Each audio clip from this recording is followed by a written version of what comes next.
మరో దాడికి ఉగ్రవాదులు భారీ స్కెచ్ వేశారు. గతంలో 26/11 మీకు గుర్తుండే ఉంటుంది. ముంబై తరహా దాడుల విషయంలో మరోసారి పేలులకి స్కెచ్ వేస్తున్నారంట.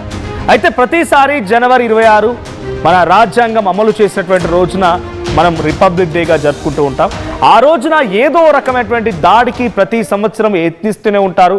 వాటిని మన భారత ఆర్మీ బలగాలు కానీ అటు రా ఏజెన్సీలు ముందుగానే గుర్తుపట్టి వాటిని భగ్నం చేస్తూనే ఉంటాయి. ఈ నేపథ్యంలోనే ఇప్పుడు మరోసారి మన భారత నిఘా వర్గాలకు చిక్కిన ఒక ఇన్ఫర్మేషన్ ఏంటంటే వారు ట్రైనింగ్ ఇస్తున్నారంట. లష్కర్-ఇ తోయిబాకు సంబంధించినటువంటి ఉగ్రవాద సంస్థ అనుబంధంగా ఉన్నటువంటి PMML అనేటువంటి ఒక ఫోర్స్కి వాటర్ ఫోర్సెస్ సిద్ధం చేస్తున్నారంటే ఎలా టెర్రరిస్ట్ అని స్కూబా డైవింగ్ నేర్పిస్తున్నారు, వాళ్ళకి ప్రొఫెషనల్గా స్విమ్మింగ్ నేర్పిస్తున్నారు, హై స్పీడ్ బోట్ హ్యాండ్లింగ్ నేర్పిస్తున్నారు, అండర్ వాటర్ ఆపరేషన్స్ కు నేర్పిస్తున్నారు. సో ఇవన్నీ ఇక్కడ మోస్ట్లీ మీరు గమనించండి, బోట్ హ్యాండ్లింగ్ కానీ అండర్ వాటర్ ఆపరేషన్స్ కానీ స్కూబా డైవింగ్ కానీ ప్రొఫెషనల్ స్విమ్మింగ్ కానీ ఇవన్నీ చేపడుతున్నారంటే వాళ్ళు సముద్ర తీరానికి సమీపంగా ఏదో ఒక భారీ అలజడికి కుట్ర వేసే ఉంటారు. బార్డర్ ఏరియాస్లో ఎక్కడెక్కడైతే సముద్ర తీరం వెంబడినటువంటి స్టేట్స్లో కానీ నగరాలను కానీ ఏదైనా స్కెచ్ వేసే ఉంటారు. ఈ జనవరి 26న ఈ రకమైనటువంటి దాడులకు పాల్పడేటువంటి ప్లాన్ చేస్తున్నారనే అనుమానం కలుగుతోంది. సోషల్ మీడియాలో ఇప్పుడు ఈ వీడియోలు వైరల్గా మారాయి. మీరు చూస్తున్న వీడియోస్ అన్ని కూడా పర్ఫెక్ట్గా సోషల్ మీడియాలో వైరల్ అవుతున్న విజువల్సే. వారికి స్కూబా డైవింగ్ నేర్పించాలు, తర్వాత వారిని స్పీడ్ బోట్ హ్యాండ్లింగ్ నేర్పించాలు, వారి తర్వాత వారికి ప్రొఫెషనల్ స్విమ్ నేర్పించాలు, ఇవన్నీ కూడా జరుగుతూ ఉన్నాయి. సో జనవరి 26 టార్గెట్గానే ఇవన్నీ ప్లాన్ చేస్తున్నట్టుగా తెలుస్తోంది. ఏదేమైనా ప్రతి జనవరి ఇందాక చెప్పినట్టుగా ప్రతి సంవత్సరం జనవరి 26 తేదీన ఆగస్టు 15వ తేదీన మన స్వతంత్రం జరుపుకునేటువంటి రోజున, ఆ తర్వాత మనం రాజ్యాంగాన్ని అమలు పరుచుకొని దాన్ని మనం అమలు చేసుకున్నటువంటి రోజున రిపబ్లిక్ డేగా జరుపుకునే రోజున కూడా ఇటువంటి ఒక ఇన్సిడెంట్స్ జరిపేటువంటి కుట్రలు పాకిస్తాన్ ఉగ్రవాదులు చేస్తూనే ఉన్నారు.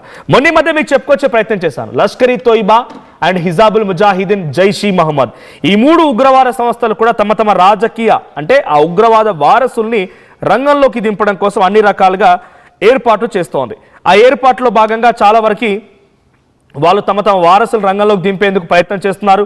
వారికి రీసెంట్ డేస్లో ఒక బిగ్గెస్ట్ మీటింగ్ కూడా జరిగింది. 1000 మంది మానవ బాంబర్లు కావాలి నాకు అనేటువంటి మాటని మసూద్ అజార్ ఒక ఆడియో రూపంలో బయటపెట్టడం చూసాం. మీకు కూడా ఆడియో వినిపించింది. 1000 మంది మానవ బాంబర్లు కావాలి నాకు, ఫోన్లపై ఆశపడే వాళ్ళు, లగ్జరియస్ లైఫ్ కోసం చూసేవాళ్ళు, అమ్మాయి అయితే అబ్బాయి అని అబ్బాయి అయితే అమ్మాయి అనేవాళ్ళు, ఇటువంటి వాళ్ళు నాకు అక్కర్లేదు. నా దేశం కోసం నా మతం కోసం ప్రాణాలు అర్పించే వాళ్ళు కావాలనేది వాళ్ళు చెప్పుకొచ్చారు. సో దీని నేపథ్యంలోనే ఆ ఆడియో సంచలనంగా మారింది. ఆ తర్వాత ఇటువంటి కీలకమైన పరిణామాలు కూడా చోటు చేసుకుంటూ ఉన్నాయి. సో ఈ పరిణామాల్లో బిగ్గెస్ట్ హ్యాపెనింగ్ ఏంటంటే ట్రైనింగ్ ఇవ్వడం. ఆ 1000 మంది మానవ బాంబర్లుగా మార్చేటువంటి క్రమంలో కొంతమందిని ఇప్పటికే సిద్ధం చేసి పలు ఉగ్రవాద సంస్థలు వాళ్ళ ట్రైనింగ్ శిక్షణ శిబిరాలని ఏర్పాటు చేశారు. ఆ ట్రైనింగ్ని పూర్తి చేశారు. ఇలా జరుగుతూ ఉండగానే మళ్ళీ ఈ PMML అంటే లష్కర్-ఇ తోయిబాకు సంబంధించినటువంటి ఈ PMML అనేటువంటి ఆ అనుబంధ సంస్థ కూడా ట్రైనింగ్ ఇస్తుంది. ఒకసారి మీకు ఆ స్పీడ్ బోటింగ్, ఆ తర్వాత అక్కడ ఎటువంటి సిచ్యువేషన్ ఏ రకంగా ట్రైనింగ్ ఇస్తున్నారు ఆ విజువల్ చూపిస్తా. సో ఆ విజువల్లో చూడొచ్చు మీరు చాలా క్లియర్గా స్పీడ్ బోటింగ్ సంబంధించి వాళ్ళంతా scuba diving, speed boat handling, తర్వాత స్విమ్మింగ్, ప్రొఫెషనల్ స్విమ్మింగ్ వాళ్ళంతా నేర్చుకుంటున్నారు. అంటే ఇవన్నీ స్టాటిస్టికల్గా వాళ్ళు ఒక్కొక్కటి శిక్షణ పొందుతూ ఉన్నారు. సో ఇప్పుడు ఈ సిచ్యువేషన్లో ఈ వాటర్ పైన చేసేటువంటి ఈ శిక్షణ వాళ్ళు చేస్తున్నారంటే సముద్ర జలాల్లో నుంచి ఏదో ఒక భారీ కుట్రకు తెరలేపే అవకాశం కనబడుతోంది. సముద్ర జలాల్లో నుంచి ఏదో ఒక భారీ కుట్రకు లేపి భారత్లో మరోసారి అలజడి సృష్టించాలని ఒక దుర్మార్గమైన ఆలోచనతో వాళ్ళు చేస్తూ ఉన్నారు. సో నేను మీకు చెప్పే ప్రయత్నం చేస్తాను. లష్కర్-ఇ తోయిబా ఉగ్రవాద సంస్థకి ప్రస్తుత చీఫ్ హఫీజ్ సయ్యద్ తన సెకండ్ జనరేషన్ తలహా సయ్యద్ని రంగంలోకి దించాడు. తలహా సయ్యద్ ఏకంగా లష్కర్-ఇ తోయిబా ఉగ్రవాద సంస్థ చీఫ్ హఫీజ్ సయ్యద్కి కుమారుడు. డైరెక్ట్గా వాడిని రంగంలోకి దించి వాడి చేత నెక్స్ట్ ఒక ఆర్మీని ఏర్పాటు చేయాలి, ఆయనని స్ట్రెంగ్తెన్ చేయాలి, ఆయన చుట్టూ ఒక ఆర్మీని ఏర్పాటు చేసి మళ్ళీ భారత్ పైనే వాడిని పంపించాలి. ఆ తర్వాత అబ్దుల్ రౌఫ్ అస్గర్ వాడి తమ్ముడు, ఎవరు మసూద్ అజార్ తమ్ముడు ఈ మసూద్ అబ్దుల్ రౌఫ్ అస్గర్. సో ఆయన తమ్ముడిని జైష్-ఇ-మహమ్మద్ ఉగ్రవాద సంస్థకి సెకండ్ జనరేషన్ ఆఫ్ లీడర్షిప్గా ఆయన అనౌన్స్ చేశారంట. వీళ్ళందరూ న్యూ టెర్రర్ మాడ్యూల్స్ నేర్చుకుంటున్నారు. అంటే ఇప్పటివరకు డైరెక్ట్గా పాకిస్తాన్ ఎలా అటాక్ వచ్చింది, మిసైల్స్ ద్వారానో లేదంటే డైరెక్ట్గా ఎంట్రీ ఇచ్చి ఇక్కడ విష బీజాలు నాటి మన వాళ్ళని హతమార్చడానో, బాంబుల ద్వారా, వెపన్స్ ద్వారా వాళ్ళు ఫిజికల్ అటాక్కి దిగారు. ఇప్పుడు ఫిజికలే కాదు, mental attack, new terror modules అంటే కొత్త రకమైనటువంటి యుద్ధానికి తెరలేపుతున్నారు. ఆ యుద్ధంలో కొత్త రకమైనటువంటి అంశాలు ఏంటి అని అంటే maybe they can make us like ఒక వార్లా క్రియేట్ చేయవచ్చు, అరే భయవారే కావచ్చు, లేదు అది ఆన్లైన్ సైబర్ ఫ్రాడ్ వారే అవ్వచ్చు, లేదంటే ఇక్కడ వాళ్ళలో కొంత వాళ్ళ వైపు తిప్పుకొని ఇక్కడ విషబీజాలు నీటి ఇక్కడ మోటివేషన్స్ని క్రియేట్ చేసి ఆన్లైన్లో వాళ్ళు ఇక్కడ వాళ్ళని ట్రైన్ చేయొచ్చు. ఇంకా రకరకాలుగా అంటే మేబీ ఏ బయోవార్, ఏ సైబర్ ఫ్రాడ్ వార్ ఏదైనా క్రియేట్ చేయవచ్చు. న్యూ టెర్రర్ మాడ్యూల్స్ని అలవాటు చేసుకుంటూ ఉన్నారు. అందుకే సెకండ్ గ్రేడ్ ఆఫ్ లీడర్షిప్ని వాళ్ళు సిద్ధం చేసుకున్నారు.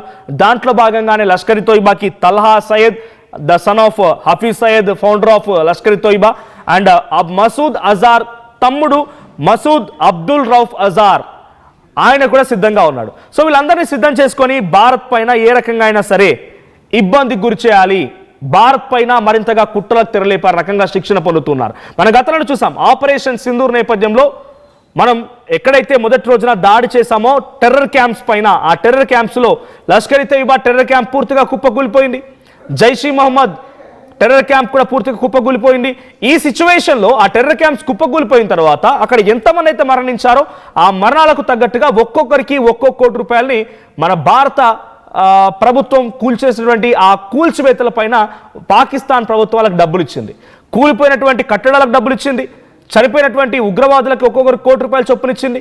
ఈ నేపథ్యంలో ఉగ్రవాదాన్ని పెంచి పోషించే ప్రయత్నమే పాకిస్తాన్ చేస్తోంది. సో పాకిస్తాన్లో second generation of leadership activate అవుతున్నప్పుడల్లా ఇటువంటి ట్రైనింగ్స్, ఇటువంటి ఆందోళనలు జరుగుతూనే ఉన్నాయి. సో ఇప్పుడు ఆ ట్రైనింగ్ సంబంధించి చూస్తున్నాం ఎంతమంది ఉన్నారు ట్రైనింగ్ క్యాంప్లో అనేది. అదే ఆ ట్రైనింగ్ క్యాంప్లో చూడండి ఎంతమంది జనాలు అక్కడ ఉన్నారనేది. సో బోట్లతో విన్యాసాలు చేస్తున్నారు, ఆ boat handling, speed boat handling నేర్చుకుంటున్నారు, ప్రొఫెషనల్ స్విమ్మింగ్ నేర్చుకుంటున్నారు, స్కూబా డైవింగ్ నేర్చుకుంటున్నారు. ఒకటి కాదు రెండు కాదు, పూర్తిగా వాళ్ళ యొక్క ట్రైనింగ్ సెషన్ చూస్తుంటేనే ఒక ఆర్మీ సిద్ధం చేస్తున్నారన్నట్టుగా కనబడుతోంది. కానీ వన్ థింగ్ ఇస్ క్లియర్, వాళ్ళు ఎన్ని రకాల ఆర్మీలను సిద్ధం చేసినా, ఎంతమంది సైన్యంతో వచ్చినా భారత ప్రభుత్వం ఒక్కసారి చిటికేస్తే తునాతునుకలు అయిపోయేటువంటి పాకిస్తాన్ గురించి మనం ఇంతలా ఆలోచించాల్సిన అవసరం లేదు. బట్ జాగ్రత్తగా మాత్రం ఉండాలి. మనం దాని గురించి పెద్దగా సీరియస్గా తీసుకోవాల్సిన అవసరం లేకపోయినప్పటికీ దాని పట్ల కొంత జాగ్రత్తగా ఉండడం అయితే ఉత్తమం. సో నేను ప్రతి సందర్భంలో ఈ పాకిస్తాన్ లాంటి యాక్టివిటీస్ చెప్పినప్పుడల్లా మీకు ఒక హెచ్చరికని, మీకు ఒక సూచన ఇస్తూనే ఉన్నాను. తెలుగు రాష్ట్రాల్లో కూడా స్లీపర్ సెల్స్ ఉండే అవకాశం ఉంది. తెలుగు రాష్ట్రాల్లో స్లీపర్ సెల్స్ ఉండే అవకాశం మీ గతంలో చూసారు. విజయనగరంలో ఒక వ్యక్తి ఒక బాంబును తయారు చేసి ప్రయోగిస్తూ ఆ బాంబు బ్లాస్ట్ అయింది. దానికి తోడు సికింద్రాబాద్ సంబంధించిన ఇంకో వ్యక్తి సహకరించడం, ఓమన్లో ఉన్న ఆయన, అటు కడప జిల్లాకు సంబంధించినటువంటి అన్నదమ్ములు ఏకంగా ఉగ్రవాదులకు సంబంధించి ఎక్కడెక్కడ స్కెచ్ వేయాలి, ఎక్కడెక్కడ హై డెన్సిటీ పాపులేషన్ ఉంది, ఎక్కడెక్కడ మ్యాప్ సిద్ధం చేసుకున్నారు, బకెట్ బాంబులను సిద్ధం చేశారు. ఆ తర్వాత హైదరాబాద్ రాజేంద్ర నగర్కి సంబంధించినటువంటి ఒక వ్యక్తి మహమ్మద్ నజీర్ అనే వ్యక్తి డైరెక్ట్గా రెజిన్ పాయిజన్ తయారు చేసి అల్ఫల్హా యూనివర్సిటీకి సంబంధించినటువంటి ఉగ్రవాదులతో, అల్ఫల్హా యూనివర్సిటీ మన భారతదేశంలో ఉన్నప్పటికీ అక్కడ ఉగ్రవాద సంస్థని ఏర్పాటు చేసే దిశగా ఒక మహిళ తయారు చేసింది. జైష్ ఈ మహమ్మద్ ఉగ్రవాద సంస్థతో మద్దతుగా తీసుకొని రెడ్ ఫోర్ట్ దగ్గర మన బాంబ్ బ్లాస్ట్కి పాల్పడింది ఈ ఉగ్రవాదులే, ఈ స్లీపర్ సెల్సే. సో అటువంటి మాదిరిగా మారుతూ ఉన్నారు. సో ఎప్పుడైతే ఇక్కడ యాక్టివిటీ పెరుగుతూ ఉందో అక్కడ యాక్టివిటీ తగ్గిపోతుంది, అక్కడ యాక్టివిటీ పెరిగినప్పుడు ఇక్కడ యాక్టివిటీ తగ్గుతుంది. కానీ స్లీపర్ సెల్స్ మాత్రం ఉంటారు. ఎందుకు ఇక్కడ స్లీపర్ సెల్స్ యాక్టివ్ అవుతారంటే పాకిస్తాన్ డైరెక్ట్ అటాక్లో భారత్తో విఫలమైనప్పుడు ఇక్కడ స్లీపర్ సెల్స్ యాక్టివేట్ అయిపోయి ఇక్కడ ఏదో ఒక అలజడి క్రియేట్ చేస్తారు. లేదు ఒకవేళ పాకిస్తాన్కి సంబంధించిన వాళ్ళు కనుక ఆర్మీ యాక్టివేట్ అయిందనంటే ఇక్కడ స్లీపర్ సెల్స్ కామ్ అయిపోతారు. ఎందుకంటే ఇక్కడ ఇప్పుడు వాళ్ళు యాక్టివేట్ అయిపోయి వాళ్ళని సపోర్ట్ ఇచ్చిన ఏం చేసినా ఈజీగా దొరికిపోతారు కాబట్టి. సో ఇలాంటిగా మ్యూచువల్గా క్రిస్ క్రాస్గా జరుగుతూ ఉంది సిచ్యువేషన్ అంతా కూడా. సో మీరు ప్లీజ్ బీ కేర్ఫుల్. మీ చుట్టూ ఎవరైనా అనుమానితులుగా ఉన్నా, భారత్పై వ్యతిరేకంగా ఉన్నా వాళ్ళ సోషల్ మీడియా పోస్టులు గమనించండి, వాళ్ళ మూమెంట్స్ గమనించండి, ఇంకేదైనా వాళ్ళ యొక్క మాటలు గమనించండి. వ్యతిరేకంగా అనిపించిన, భారత్కి వ్యతిరేకంగా ఉన్నారని మీకు కొంత అనుమానం కలిగిన పోలీసులకు సమాచారం ఇవ్వండి. సో యాజ్ ఆఫ్ నో మీరు చూస్తున్న విజువల్స్లో అక్కడ లష్కర్ ఇ తోయిబా, హిజాబుల్ ముజాహిదీన్ అండ్ జైష్ ఈ మహమ్మద్ 3 ఉగ్రవాద సంస్థలకు సంబంధించినటువంటి ఉగ్రవాదులు సెకండ్ గ్రేడ్ ఆఫ్ లీడర్షిప్ని స్టార్ట్ చేసి వారంతా అక్కడ విన్యాసాలు చేయడం చూస్తున్నాం. వారికి ట్రైనింగ్ ఇస్తున్నారు. 1000 మంది మానవ బాంబర్లను సిద్ధం చేసి భారత్ వైపుగా ఉసుగొలుపుతానటువంటి మాటని గతంలో మసూద్ అజార్ ఆ ట్రైనింగ్ ఇచ్చేటువంటి ఒక చోట మీటింగ్ ఆర్గనైజ్ చేసి ఆ మీటింగ్లో చెప్పుకొచ్చాడట. సో ఒక్కసారి మీ గతంలో ఆడియో వినిపించాను. ఇప్పుడు అక్కడ ట్రైనింగ్ ఎలా జరుగుతోంది ఆ వీడియోలు చూద్దాం.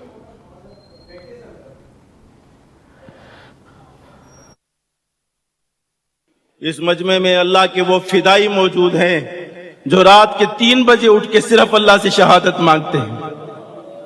ना ये कहते हैं कि कर्जे उतर जाएं, ना ये कहते हैं कि बीवी मिल जाए, ना ये कहते हैं मकान मिल जाए, ना ये कहते हैं दुकान मिल जाए, ना ये कहते हैं बच्चे फर्मा बरदार बन जाए, ना ये कहते हैं यूरोप का वीजा मिल जाए, ना ये कहते हैं अमेरिका का वीजा मिल जाए, ना ये अल्लाह से गाड़ी मांगते हैं, ना नए तर्ज का मोटरसाइकिल मांगते हैं, ना अल्लाह ताला से आईफोन मांगते हैं। ये अल्लाह से कहते हैं अल्लाह शहादत दे दे, हमारे अमीर के दिल में डाल दे, मुझे पहले नंबर पे कर दे, मुझे आगे कर दे। तरह तरह की सिफारिशें कराते हैं, मुझे खत लिख लिख के धमकियां देते हैं कि हमें जल्दी भेज दो वरना ये हो जाएगा, वरना वो हो जाएगा।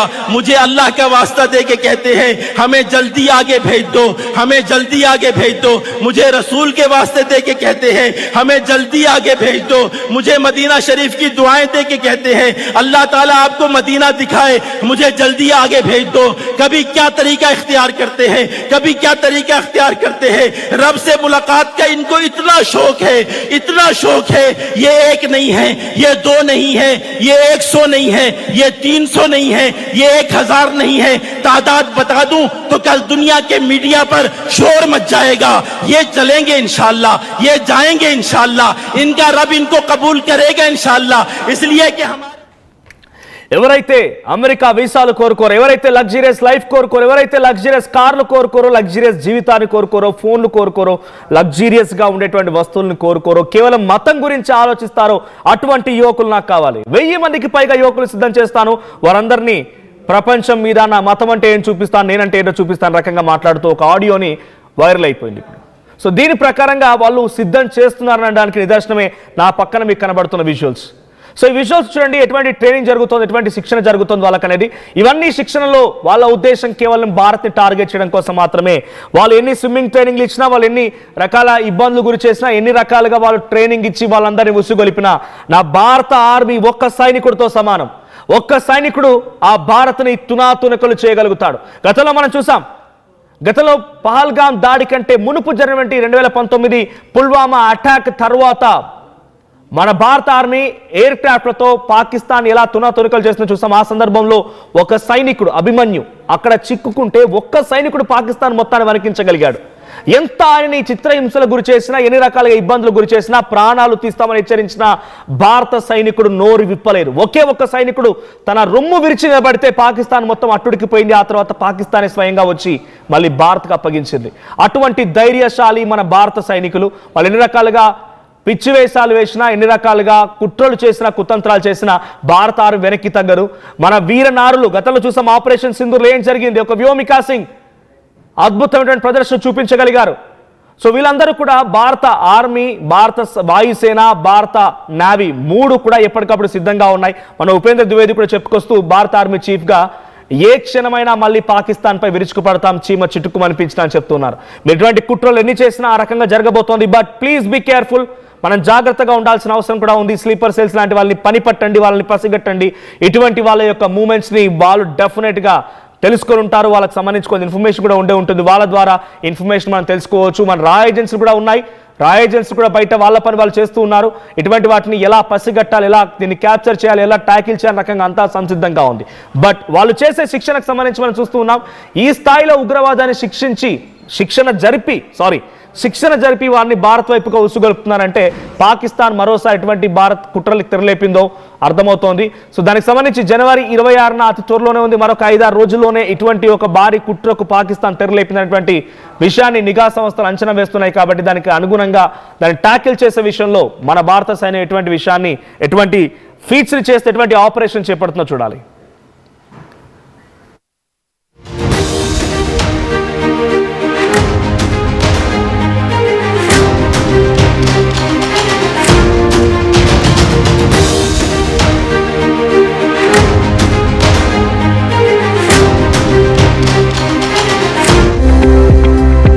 At KL, we help you turn your interests into skill sets. KL, deemed to be university.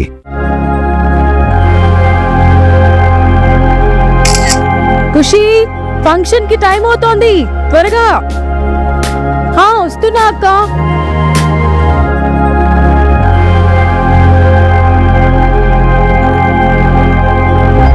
Phone కి ఫిల్టర్ ఉంది కానీ అద్దానికి లేదు.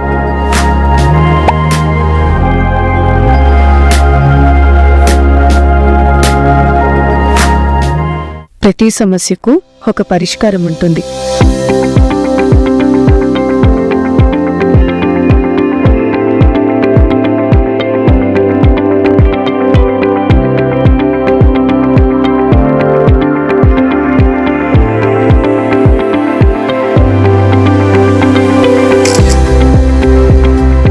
Same dress, same vibe, but now unfiltered confidence.